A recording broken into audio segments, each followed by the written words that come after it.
Konting kembot na lang din, malapit na matapos tong September. Tapos ikaw, ilang taon na ang lumipas. Nagbago na siya at may bago na siya at hindi ikaw yun. Ang chika sa akin ay hindi ka makamove on sa kanya kahit hindi naman naging kayo. Parang sinasayang mo yung mga pagkakataon na sana nakikipagkilala ka sa ibang tao.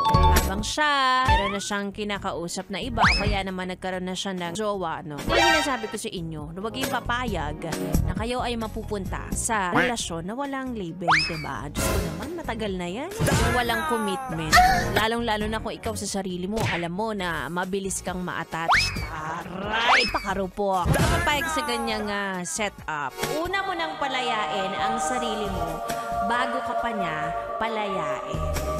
Tari, mga ano ba kayo? Mga preso. Sige na, humayo ka na at mag-dating app.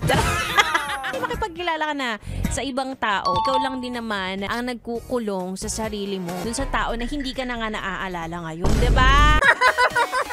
Napayes ka ba sa napanood mo, yes friend? Alam mo na ang gagawin mo, ha? Hit like and subscribe. And click the notification bell para ma-update ka namin. Kung gusto mo, mag-comment ka pa. Hindi ka namin iisnabin. Go, yes, friend!